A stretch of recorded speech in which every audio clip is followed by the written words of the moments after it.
नमस्कार साथियों, उम्मीद करता हूँ कि आप सब लोग अच्छे से होंगे और घर पे आपके माता पिता भी बहुत अच्छे होंगे। दोस्तों, आज की इस वीडियो में हम कोई कहानी नहीं लेके आए, ना ही किसी की अफवाह है, लेकिन हाँ, हमने अपनी वीडियो में जो लोग कमेंट करते हैं उनके कमेंट उठाए हैं और देखा है कि हमने लोग नारायण शाकाहारी जी के बारे में क्या-क्या सोचते हैं। तो वही कमेंट हमने उठाए हैं और उन्हीं कमेंटों के ऊपर आज हम बात करेंगे। कौन-कौन लोग हैं और किस-किस जाति धर्म से ये लोग आते हैं और क्या-क्या हरि परमात्मा के बारे में बोलते हैं। चलिए आपको भी ये कमेंट दिखाते हैं कि देखिए अपने परमात्मा के बारे में ये लोग क्या-क्या सोचते हैं। देखो, ऐसी बात है कि कुछ लोगों का विचार भी बदला है, लोगों के अंदर सुधार भी आया है, लेकिन बहुत से लोग ऐसे भी हैं जो हरि परमात्मा को नीचा दिखाने की कोशिश करते हैं और बताते हैं कि ये ढोंग पाखंड करते हैं। तो पहला कमेंट हम पढ़ते हैं, ये रविंद्र राजपूत जी का है। इनका नाम है रविंद्र राजपूत जी और ये हरि परमात्मा के बारे में क्या सोचते हैं आप ये पढ़िए। देखिए, मैं आपको बता रहा हूँ।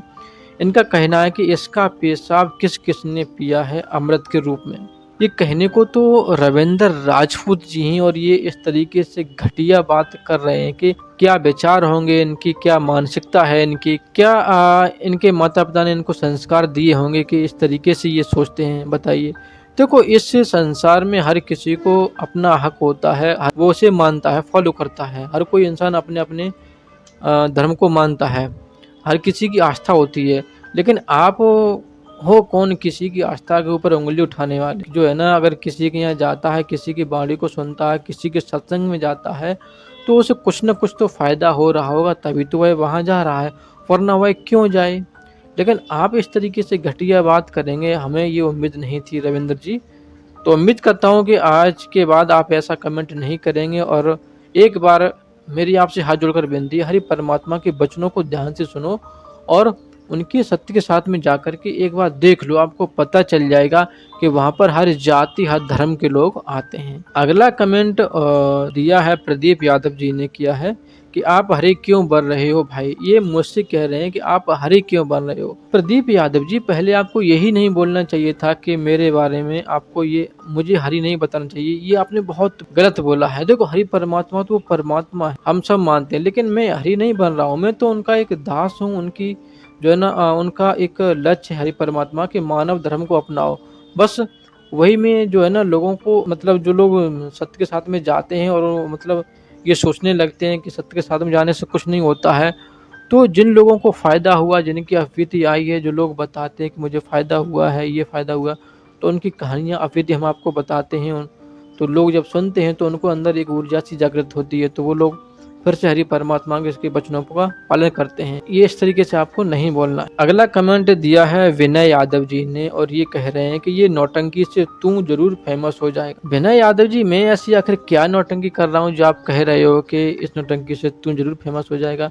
मैं ऐसी कौन सी नौटंकी कर रहा हूँ, मैं कौन सा फेमस हो गया हूँ, बताइए आप कौन सी नौटंकी कर रहा हूँ। बस हरि परमात्मा के वचनों को जो है ना मैं अपने ऊपर धारण करता हूँ और लोगों को बताता हूँ कि ऐसे करो।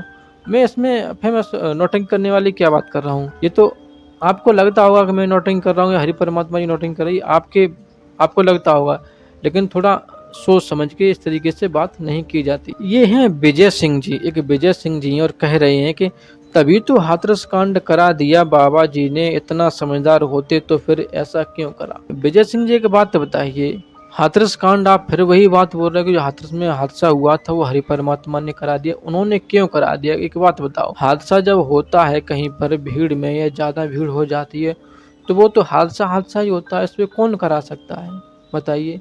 जब लोगों का जहाँ ज़्यादा जन सैलाब उमड़ता है तो कहीं ना कहीं अगर कोई इंसान एक गलती कर दे उसमें, उस बीच में, या कुछ भी कर दे, तो लोगों के अंदर डर बैठ जाता है। उस डर की वजह से लोग अपने आप को बचाने के चक्कर में हादसा में उलझ जाते हैं, तो ऐसे हादसा हो जाता है। अभी देखो, प्रयागराज चल रहा था, वहाँ पर भी इतना बड़ा हादसा हुआ, तो वहाँ पर भी क्या नारायण शाकाहारी जी ने हादसा कराया? नहीं ना।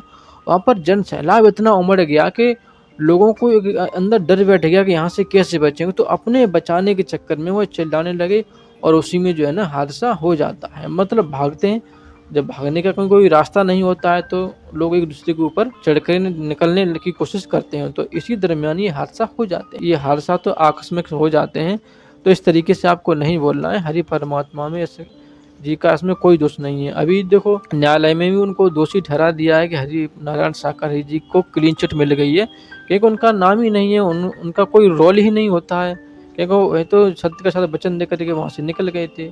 बाकी के कुछ उपद्रवी आए, उन्होंने उपद्रव किया और उसी दरमियान जनसैलाब इतना था कि वहाँ भगदड़ मच गई।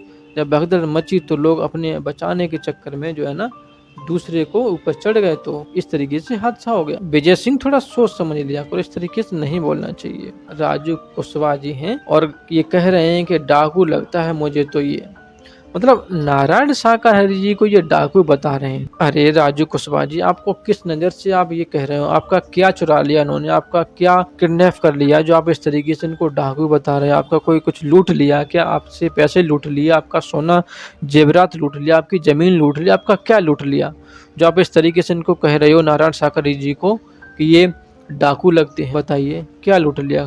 कुछ नहीं ना, क्योंकि सत्य के साथ में जो लोग भी जाते हैं वहाँ पर बस एक आस्था के रूप में जाते हैं और उम्मीद लेकर के जाते हैं हमारा ये काम बन जाएगा, इसीलिए वो लोग जानते हैं। और वहाँ पर मानव धर्म को ही मतलब सर्वोपरि दिया गया है और कोई धर्म वहाँ पर नहीं है। सिर्फ वहाँ पर हर जात धर्म के लोग आते हैं, सभी समान रहते हैं। वहाँ पर न तो किसी से 1 रुपया लिया जाता है और न ही किसी से सोना चांदी जेवरात मिठाई फूल कुछ नहीं लिया जाता है। आपसे 1 रुपया भी खर्च नहीं कराया जाता है और फिर भी आप कह रहे हो कि ये डाकू लगता है।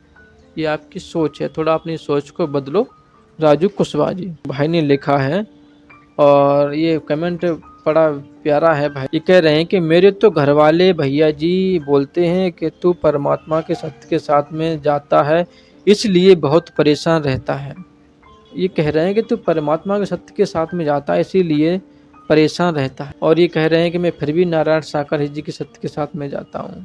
भैया ऐसी कुछ बात नहीं है। आपके घर वाले क्या सोचते हैं क्या नहीं सोचते हैं इसमें मैं कुछ नहीं कर सकता, लेकिन देखो सत्य के साथ में अगर आप जाते हो तो आपके घर वाले दोष लगा रहे हैं तो थोड़ा उनको समझाओ और बताओ और उनसे बोलो कि एक बार आप भी चलो। अगर आपको गलत लगे, अगर आपको ऐसा लगे कि आप भी परेशान हो रहे हो तो फिर आप मत आना सत्य के साथ में। एक बार अपने माता पिता को जरूर लेकर के जाना यदि आप सत्य के साथ हो तब, और उनको दिखाना कि प्रभु की वाणी को सुनवाना। और जब लोगों को देखेंगे और प्रभु की वाणी को सुनेंगे तो उनको भी एहसास हो जाएगा कि यहाँ पर जो है ना परेशानी की कोई बात ही नहीं है। एक बार अपने माता पिता को जरूर, अगर आप कहीं नहीं जा पाते तो नारायण साकार जी के धाम पर जरूर ले जाएं, वहाँ पर भी उनका मन शांत हो जाएगा और फिर आगे ऐसा नहीं कहेंगे, क्योंकि अभी उनको पता नहीं। अगर आप जुड़ गए हो सत्य के साथ से तो हरि परमात्मा के वचनों का पालन करें, जीवन में आपका सब काम होंगे।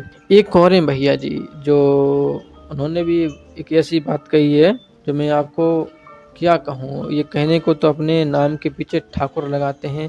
इनका नाम है अनिल सिंह ठाकुर और ये कह रहे हैं कि ये इंसानों का दुश्मन ये शैतान है। बताइए कितनी बड़ी बात कही, ये इंसानों का दुश्मन ये शैतान है। नारायण साकार जी क्यों इंसानों के दुश्मन हैं?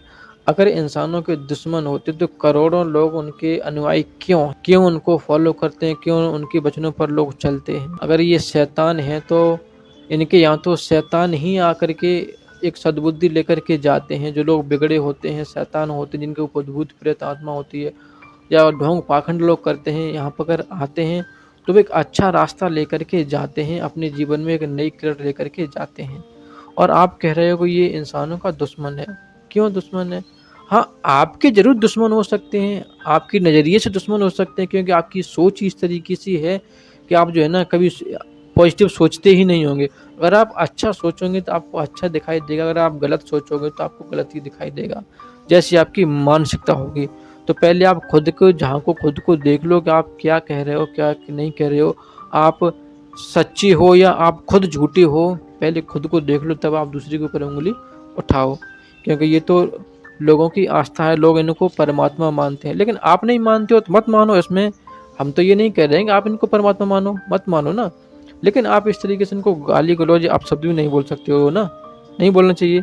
तो अनिल सिंह ठाकुर जी थोड़ा अपने शब्दों पर लगाम रखो और थोड़ा सोच समझ के बोलो, क्योंकि ऐसा नहीं बोलना चाहिए आप। तो दोस्तों ये थे कुछ कमेंट जो हमने अपनी वीडियो से उठाए हैं, जो नारायण साकार जी के बारे में ऐसा लोग सोचते हैं। अगर और भी कोई कमेंट आएगी और भी कुछ लोग सोचते हैं तो वो भी हम जरूर बताएंगे। और हाँ, एक बात और है ये दोस्तों, अगर आप भी कोई कहानी जानते हो हरि परमात्मा के बारे में, या फिर आपके आसपास कोई घटना घटित हुई हो, तो हमें कमेंट बॉक्स में बताएं। और हमारी ईमेल आईडी चल रही है, आप हमारी इस ईमेल आईडी पर भेज सकते हैं अपनी पूरी कहानी को। तो उस कहानी को लेकर के हम ज़रूर आएँगे। देखो, हमारा ये चैनल ये नहीं कहता है कि ढोंग पाखंड को बढ़ाओ, हम बस यही कहते हैं कि लोग ढोंग पाखंड ना फैलाएं और ढोंग पाखंड का हम पर्दाफाश कर, तो उसी के ऊपर कहानियाँ होती हैं। लोगों के जो विचार होते हैं, लोगों के जीवन में जो परिवर्तन आया है, या पुराने ज़माने में लोगों ने उनको सताया है, अभी भी लोग सता रहे हैं, और उस चीज़ से वो निकल कर के आ जाते हैं और हरि परमात्मा की शरण में जा रहे हैं और उनको फॉलो करते हैं और उनके जीवन में बदलाव आया है। तो ज़रूर अपनी कहानी को शेयर करें, कहानी को हम ज़रूर लेकर के आएँगे। धन्यवाद।